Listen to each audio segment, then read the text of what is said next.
Eu só não estava na Vale quando isso aconteceu, porque eu estava me recuperando de uma cirurgia. Sei lá, eu não sei nem se é pela questão de ser produtivo, né, mas mais pela sanidade. E foi aí que eu encontrei o artesanato em couro, né. Eu não esperava, não imaginava e talvez até nem gostaria, pelo momento que eu vivia, que a regência virasse o que virou. Relembrar isso é tão forte que eu já tô chorando só de lembrar, velho. Porque isso é uma coisa que eu acho que eu nunca falei, nem pro meu pai. Era o fim de tarde de algum dia ali pelo fim de outubro, quando eu comecei a me sentir bem mal. A gente estava junto com a equipe Monta Embaixo, um projeto de extensão ao qual eu fazia parte lá na faculdade. A gente estava fazendo um trabalho voluntário e ali pelo fim dele, né, no fim da tarde, eu comecei a me sentir bem mal, um mal-estar, um cansaço, algo que eu não conseguia explicar exatamente, né, era algum mal-estar. E eu estava me sentindo mais mal ainda, porque eu tinha uma prova de cálculo 2 ou 3 naquela noite, para a qual eu tinha estudado de verdade, porque eu estava bastante atrasado em entregar essa matéria. Quem fez engenharia tá ligado do que eu tô falando. Então, eu não queria me dar o luxo de ficar doente pra deixar de fazer a prova, né, porque eu tinha estudado pra caralho pra ela. Fui pra casa, tirei um cochilo na esperança de melhorar, mas na verdade eu acordei pior, suando frio, eu acabei indo para o hospital. Lá a primeira suspeita foi de apendicite, eu tive que passar a noite no hospital para aguardar a confirmação dessa suspeita, né, de um médico chegar para poder avaliar e dar essa certeza. E na manhã seguinte, acho que pelas 6 da manhã, eu lembro dele ter passado no quarto, avaliou, falou: "É apendicite, vai ter que ir pra cirurgia". Eu passei pela cirurgia, tudo correu muito bem, e durante a minha recuperação, eu fiquei muito inquieto, né, a Netflix não estava dando conta de me manter satisfeito com o que eu estava querendo, sei lá, ocupar meu tempo, enquanto eu estava de repouso, né, seriam 15 dias. E foi aí que eu lembrei de um post que eu tinha lido no blog Papo de Homem, que falava sobre o processo de confecção de uma carteira de couro.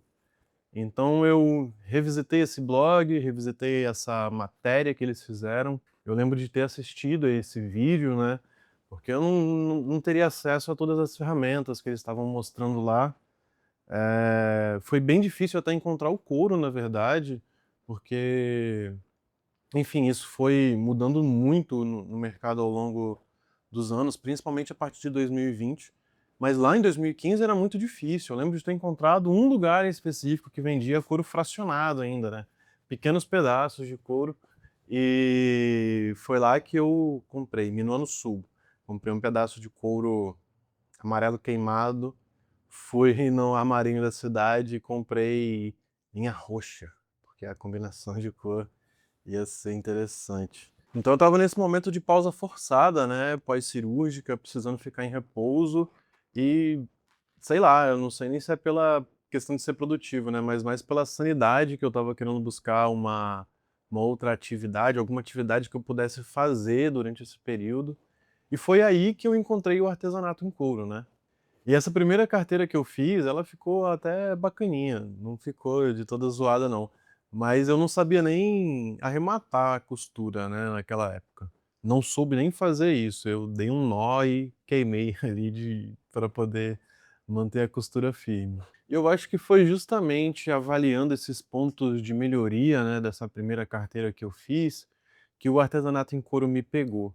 Porque ali eu vi que eu poderia melhorar no acabamento de bordas, a minha costura estava meio torta, ela poderia melhorar no alinhamento, eu poderia aprender a fazer o arremate da costura da forma correta, eu poderia melhorar o desenho dos bolsos dela, a profundidade deles, né. Então foi entendendo esses pontos de melhoria que o artesanato em couro me pegou. Foi algo que aguçou muito a minha curiosidade e principalmente, acredito que o anseio de melhorar as minhas habilidades ali para atingir um ideal estético que eu já estava começando a idealizar enquanto artista artesão. Então o único Eu acho que o único objetivo àquela época era esse, era desenvolver essa habilidade. Começou pela distração durante um período de ócio, mas depois pelo desenvolver essa habilidade. E eu continuei com o artesanato em couro, né, durante o meu período de faculdade, depois durante os períodos que eu fui trabalhar em São Paulo e quando eu voltei também para Itabira, né, fiquei incubado na casa dos meus pais durante uns anos, mas nesse meio tempo, né, de 2015 até 2020, que foi quando eu comecei a me dedicar exclusivamente, durante 5 anos, o que eu fazia no tempo livre, né, enquanto eu estava terminando a faculdade e depois, quando eu estava trabalhando, o que eu fazia no tempo livre era justamente trabalhar com couro. E nada disso foi planejado, né? Nesses 5 anos aí, de 2015 a 2020, eu não esperava, não imaginava, e talvez até nem gostaria, pelo momento que eu vivia, que a regência virasse o que virou. E Regência é uma vila que fica na foz do Rio Doce, o rio que nasce lá na Serra da Mantiqueira, em Minas Gerais, uma das principais bacias hidrográficas da região sudeste. Temos a sua foz aqui, no município de Linhares, no Espírito Santo. É uma vila com uma população de aproximadamente, vamos falar aí, cerca de 1.500 habitantes. E é um lugar de verdade, né? É uma vila onde a população é muito antiga, né? Existem muitos nativos, mas também existem muitas pessoas novas que se mudaram para cá.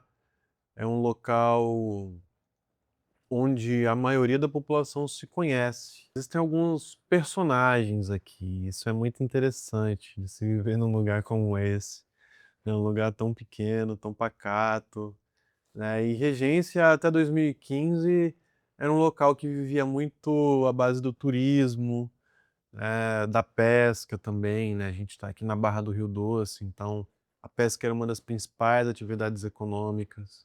E justamente pelo rio e pela geografia dele, Regência é um local muito propício para o surf. Não à toa, recentemente, Regência foi aí declarada, talvez, uma reserva nacional de surf. Uma outra curiosidade sobre esse local também é que aqui é o único local conhecido, né, como ponto de desova da tartaruga de couro. É aqui na Barra do Rio Doce, então Regência, Povoação, às vezes Pontal, mas principalmente por aqui, né? E isso é muito legal saber isso sobre o local que a gente vive, sabe? Regência é um lugar com ritmo próprio, né?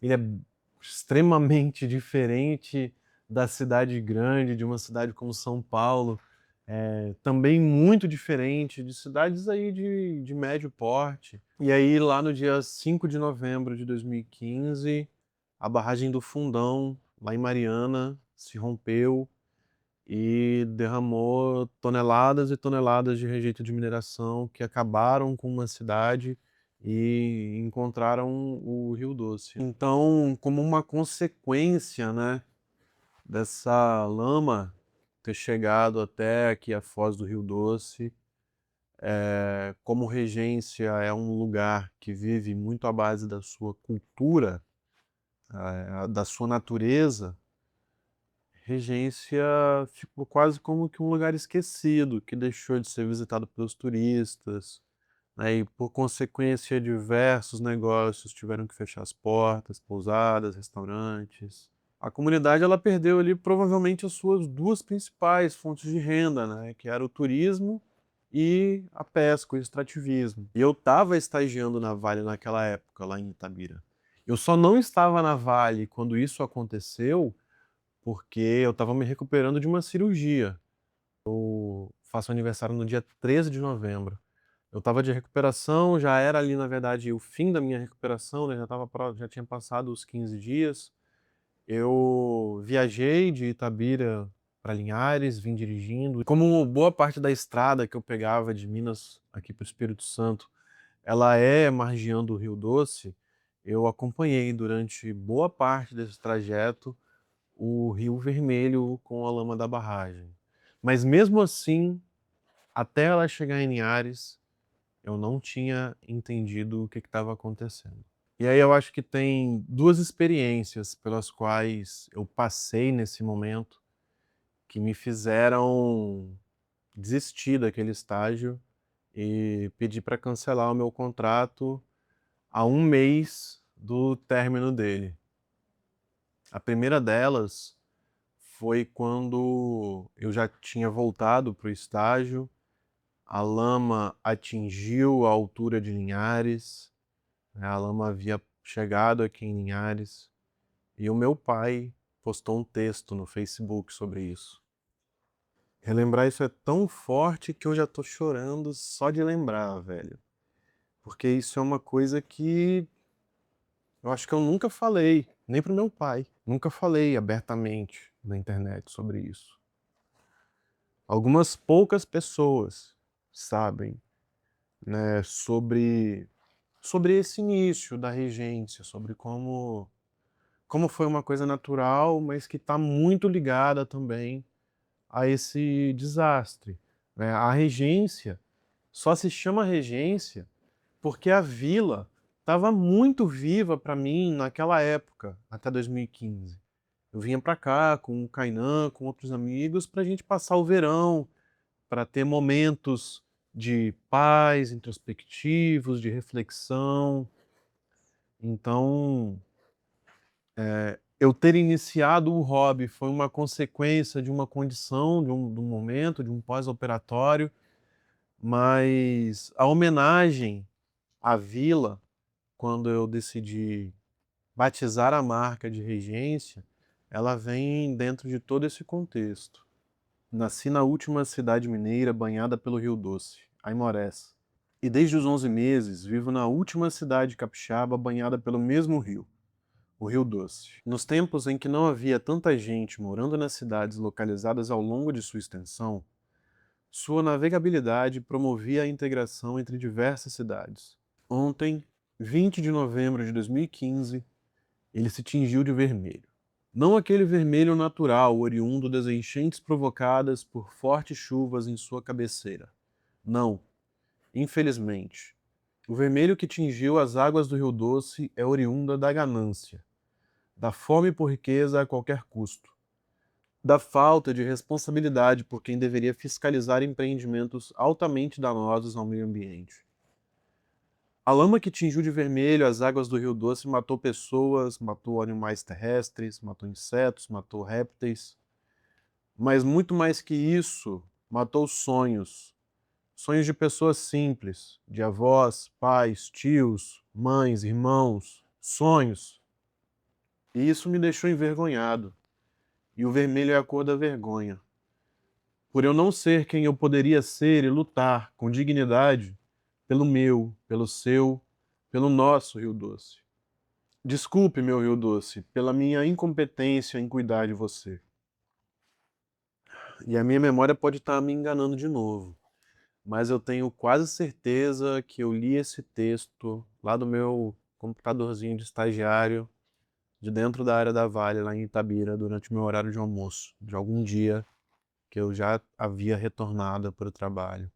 E eu acho que foram poucos dias depois de eu ter lido esse texto, teve um show do Pearl Jam lá em Belo Horizonte, e o Ed Vedder, ele é um cara super ativista para diversas questões, e ele fez um discurso foda durante o show, que foi como uma outra porrada para mim, né? Foi coisa de eu ter assistido esse show, eu acho, se bem me lembro, foi numa sexta-feira, foi coisa de segunda-feira já tá falando que eu não quero mais continuar, eu quero meter o pé nesse estágio, eu quero sair fora. Acidentes tiram vidas e destroem rios e ainda assim eles conseguiram lucrar.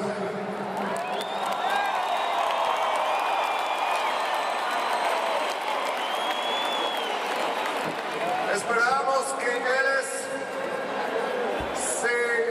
sejam punidos, duramente punidos e cada vez País Unidos.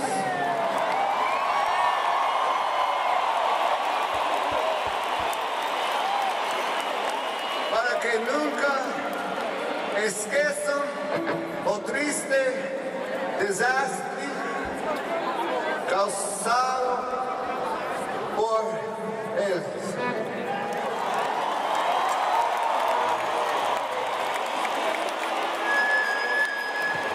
We're so sorry that that happened.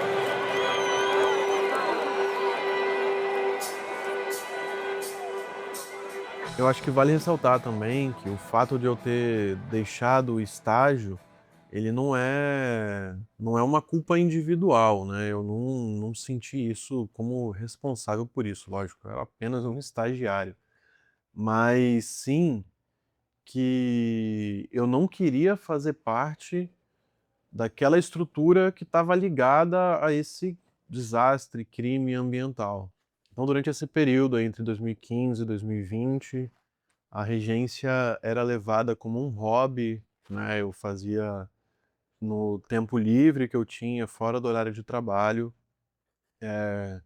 Eu comecei vendendo para amigos, depois para amigos de amigos, comecei a postar no Instagram, eu comecei a vender para pessoas desconhecidas, né. Então, a regência enquanto empresa nasceu de uma forma muito natural, não foi nada modelado, não foi nada exatamente planejado, né, foi algo que foi acontecendo e que ainda durante a faculdade, como um exercício, né, que as próprias matérias colocavam, né, eu lembro da matéria de engenharia econômica e aí eu modelei, né, um negócio de artesanato em couro, e foi ali que eu comecei a entender também que isso tinha viabilidade, né, mas eu não tinha exatamente coragem de mergulhar nesse mundo ainda, né, não naquele momento, assim, tão cru.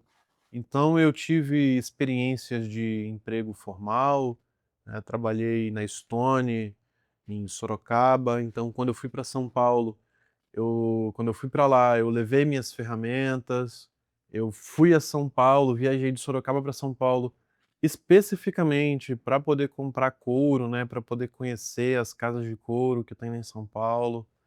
Eh Quando eu voltei para Itabira, eu voltei com minhas ferramentas. Lá eu trabalhei durante um tempo no porão da casa de um amigo, do Zé. Obrigado, Zé, por ter cedido esse espaço. Foi fundamental, cara, para enfim, para que esse negócio nascesse, né, e começasse a se desenvolver. E depois eu levei esse ateliê para um quartinho que estava sobrando lá no apartamento que eu estava dividindo com alguns amigos do trabalho. Então, foi um início muito natural, né, até 2020. E lá em 2020 teve um outro momento, que foi uma virada de chave, que foi uma demissão.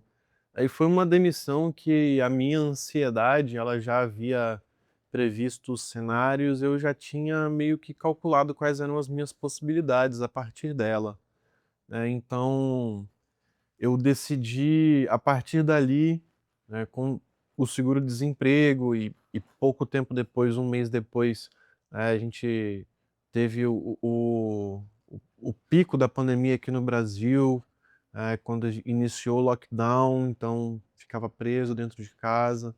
Então foi nesse momento que eu decidi investir toda a minha energia dentro desse meu negócio, né, no desenvolvimento desse negócio. Fiz alguns estudos, algumas projeções, né, entendi alguns cenários ali, né, e estabeleci algumas metas, objetivos, né, e era basicamente que se não atingisse o resultado que eu esperava dentro de 6 meses, eu voltaria a procurar algum emprego formal. Em 2020 eu fiquei, acredito que até meados do meio para o fim do ano de 2021 ainda em Itabira, e depois eu voltei a morar com os meus pais aqui em Linhares, onde tinha um quartinho nos fundos da casa, que eu pedi a eles, eles cederam, e foi ali que o ateliê rodou pelos 2 anos e meio seguintes, até a gente vir aqui para regência, né. Então, esse negócio ele também foi incubado lá na casa dos meus pais, agradeço muito a eles também, por ter toda a condição de me dar suporte, apoio, também para o desenvolvimento desse negócio, né. Então, enquanto eu estive lá morando com eles, era praticamente um custo zero de vida, que permitia que eu reinvestisse bastante no desenvolvimento do negócio, né, com que eu trabalhasse de forma mais estratégica com ele também. Aí foi ali no final de 2020 também que eu comecei a ter contato com o pessoal da Leather Labs, né, com quem eu tenho parceria até hoje, já são aí quase já fechamos, né, 5 anos de parceria. Então a gente começou lá com uma ação entre artesãos, divulgando um desafio de artesãos pro Dia do Artesão, fazendo uma ação que foi no dia 19 de março de 2021, se eu não me engano, junto com o Wilde, que hoje tem a Pinali, né, que desde sempre, na verdade, tem a Pinali, o André Strobel, o João, que tem a Lux, o Gabriel Vesani, né, que hoje tem a marca de assinatura de nome próprio, Vesani, faz pulseiras para relógio, e o Ezequiel da King Leather Goods, que agora está lá no Canadá, né, junto com a Luísa. E aí lá em 2023 teve uma outra virada de chave que foi devido a alguns fatores, né, essa mudança de Linhares para um espaço aqui em Regência. Eu já estava aí com o meu negócio incubado na casa dos meus pais, já estava ali há 2 anos com a parceria com a Leather Labs, já tinha viajado para alguns curtumes, feito alguns trabalhos para eles. Daí essa parceria estava dando bastante certo, né, tanto que tinha aumentado, estava num momento de alta dessa demanda de trabalho, logo um contrato um pouco melhor. E eu sempre fiquei muito ligado em editais, né, principalmente em editais da cultura, porque é onde a gente consegue entender o artesanato em couro, pelo menos de uma forma mais lógica, né, como uma expressão artística, artesanal, de artes, onde eu consigo oferecer um workshop, assim, de uma forma mais prática, né. Mas eu também comecei a buscar outros canais, né, outros tipos de editais. Eu já havia sido aprovado em um ou 2 editais municipais para oferecer justamente workshop de artesanato em couro, mas eu não me lembro exatamente como eu acabei me deparando com a FAPES, lá em 2022, né, já que viemos para cá em 2023, me deparei lá com, um edital de apoio a negócios de impacto socioambiental inovadores, né. Houve todo um processo de capacitação, eu fui para o Sebrae em Vitória para ter um dia de capacitação de como que se escreve um projeto, né. Então, lá em 2022, né, escrevi, fui aprovado nesse edital da FAPES, o MIS, que permitiu investir nessa principal infraestrutura do ateliê que a gente tem hoje, né. Então foi uma máquina de mesa plana, transporte triplo, uma máquina de braço, transporte triplo, uma chanfradeira de couro, além de material, matéria-prima, né, poder pagar também para profissionais que vão estar executando serviços pra gente.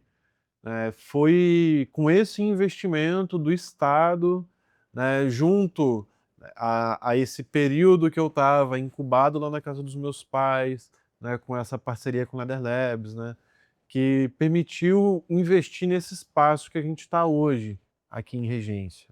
Né, uma casa que foi alugada aqui, que a gente fez toda a reforma desse espaço. Trazer o ateliê aqui para Regência foi uma decisão afetiva, claro, acho que não dá para dizer que não, mas ela também foi estratégica a partir de reflexões que eu tive enquanto eu estava escrevendo esse edital da FAPES, né, o edital NIS, o primeiro edital substancial, né, que eu fui aprovado e que permitiu a gente investir nessa estrutura aqui. Então, eu passei a entender a Regência não mais apenas como uma marca, regional, como um ateliê de acessórios em couro, mas também como, uma ferramenta ou algo como parte no mecanismo que pode promover a diversificação da matriz econômica aqui de Regência, né, que foi perdida lá em 2015, a gente passou por um momento de indenizações que está se cessando com o novo acordo do Rio Doce.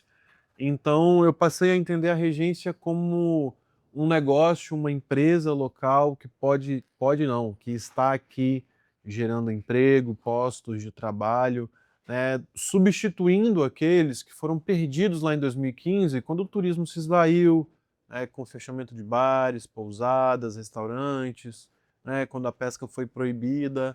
Então eu passei a enxergar isso que eu comecei lá de forma despretensiosa, de forma estratégica pro território, pensando nessa diversificação da matriz econômica local. A Regência Co é uma marca de acessórios em couro que está sediada aqui na Vila de Regência, em Linhares, no Espírito Santo. Nós fazemos carteiras, bolsas, malas, necessaire, cinto, acessórios de couro em geral. Temos uma linha de produtos própria, temos um catálogo fixo, temos coleções planejadas a serem lançadas. Fazemos colaborações também, principalmente com marcas capixabas atualmente, né? Trabalhamos com a Barra, com a Sete, com a Elo. Cada peça que sai aqui do nosso ateliê carrega, de alguma forma, o nome de Regência. E isso não é só branding, é responsabilidade com o lugar. A Regência nasceu de um hobby que eu comecei quando eu estava no período de recuperação de uma cirurgia, lá em outubro de 2015, e hoje tem CNPJ, tem maquinário, tem equipe, tem uma sede. A Regência, ela existe hoje no cruzamento entre o artesanato e a tecnologia, entre a tradição e entre processos, entre uma identidade territorial e um mercado nacional. E essa tecnologia, ela vem principalmente como uma forma de agregar ao nosso trabalho, né, como uma forma de melhorar a nossa produtividade. E isso está intimamente ligado também aos nossos processos atuais. Hoje, o nosso trabalho ele é feito muito com o auxílio do computador, com o desenho vetorial, por meio do Illustrator. Eu faço toda a modelagem dos produtos virtualmente, a gente faz o corte direto do material ou de moldes e até mesmo de clichês para poder estampar o couro direto na nossa CNC Laser. Então a CNC Laser ela já entrega as peças cortadas para a gente dar o acabamento manual. E isso também foi um momento importante para o ateliê, né? Quando eu trouxe uma CNC Laser como ferramenta para o trabalho artesanal, que foi o ganho de produtividade. E aí a gente já começa a dividir algumas atividades, né, do trabalho, né? Tem o corte, montagem, costura e acabamento. Vamos colocar essas 4 fases básicas aí e já conseguia colocar a CNC Laser para realizar a atividade de corte. E eu vejo algumas grandes vantagens, né, no corte laser, para além de ele estar realizando já uma das etapas do processo de fabricação, de confecção de algo, que é minimizar o erro no corte, né? Quando a gente está cortando manualmente, a gente está sujeito ao erro. No momento de fazer a furação com o cinzel, a gente também está sujeito a erro. E numa etapa que é já avançada no processo, né? Então ela já passou por montagens até chegar na furação pelo cinzel. Se a gente perde aquela peça, a gente não está perdendo só material, a gente também está perdendo ali algumas horas de trabalho. Quando é um produto de costura manual, eu já faço a furação, então eu sei onde está posicionado cada pontinho de costura, em cada painel, em cada parte que vai ser unida a outras partes e dar forma a um produto. E a escolha do couro como uma matéria-prima, ela pode até ter sido enviesada lá no começo pelo próprio material com quem eu tive contato no primeiro momento, que foi uma matéria de um blog e um vídeo falando sobre o processo de confecção de uma carteira de couro. Mas essa é uma questão que ela foi refletida e é refletida ainda até hoje, né, refletida, quero dizer, internamente. E hoje essa escolha não é aleatória mais, ela é uma posição. O couro que a gente utiliza para confeccionar os produtos aqui da Regência Co, ele possui ou a certificação LWG ou CSCB, mas na maioria das vezes os curtumes que são nossos fornecedores, eles possuem as duas certificações, porque a CSCB é voltada para o mercado nacional, mas a grande maioria do couro brasileiro e dos coturnos que a gente compra, por consequência, são exportados, e aí vale a certificação LWG no mundo. O Brasil é um país que possui a pecuária na base da sua economia, né?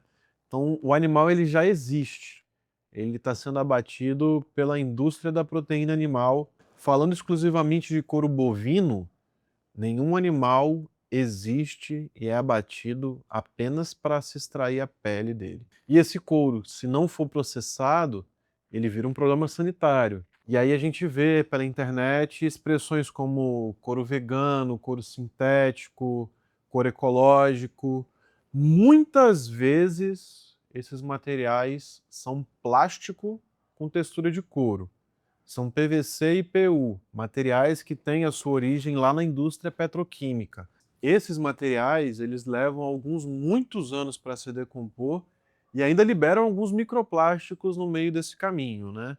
Enquanto o couro é um material que, por ser de origem animal, ele se decompõe facilmente. Inclusive, aqui no Brasil existe uma lei, a Lei 4.888, que, entre outras coisas, proíbe o uso do termo couro para designar materiais que não sejam de origem animal. E isso não é opinião, é legislação. A minha opinião é que isso faz sentido, pensando pelo material. A gente não chama ferro de alumínio ou alumínio de aço inoxidável, porque, embora sejam metais e às vezes até se pareçam, são materiais com propriedades completamente diferentes. Mas eu vou entrar fundo nesse assunto num conteúdo específico um pouco mais para frente, porque vale muito a pena, e é algo que a gente pode discorrer muito mais do que em 1 ou 2 minutos aqui. Mas era importante deixar claro que a escolha do couro como material faz parte dos valores de marca, não é só uma escolha estética. Olhando para a pauta aqui do vídeo, eu acabei de me dar conta que eu esqueci de comentar que no ano passado a gente também foi aprovado em um outro edital também da FAPES, né? Foi o programa Sementes, investimento que veio para a gente adicionar mais uma máquina de costura, comprar alguns equipamentos, material, contratar alguns profissionais para darem suporte em algumas atividades por aqui, né? Base para a gente, que são estratégicas, colocar nossa loja online de volta no ar, dessa vez feita por profissionais, em uma plataforma foda que tem diversas ferramentas para a gente, um sistema ERP também para poder fazer toda a gestão, né, de emissão de nota fiscal, de etiqueta de envio, é uma automação, porque esse é um trabalho muito grande também que existe nos bastidores, né? Quando a gente está vendendo algo, tem que emitir nota fiscal, emitir uma etiqueta de envio. Então a gente conseguiu automatizar tudo isso, dessa vez com o investimento desse edital aí dos sementes que veio no ano passado. E essa é a nossa história até aqui. Foi assim que a Regência nasceu, foi assim que a Regência cresceu até agora, né, com 10, quase 11 anos de trajetória. E esse é o nosso ponto de partida para o futuro também, né? Então, muito obrigado a você que assistiu esse vídeo até aqui. Agradeço se você puder dar um like, compartilhar, seguir o canal, eu tento falar isso, né? E se você tiver alguma pergunta sobre qualquer coisa, né, que eu tenha falado aqui, deixa aqui nos comentários que a gente continua a nossa conversa. Obrigado, fique em paz.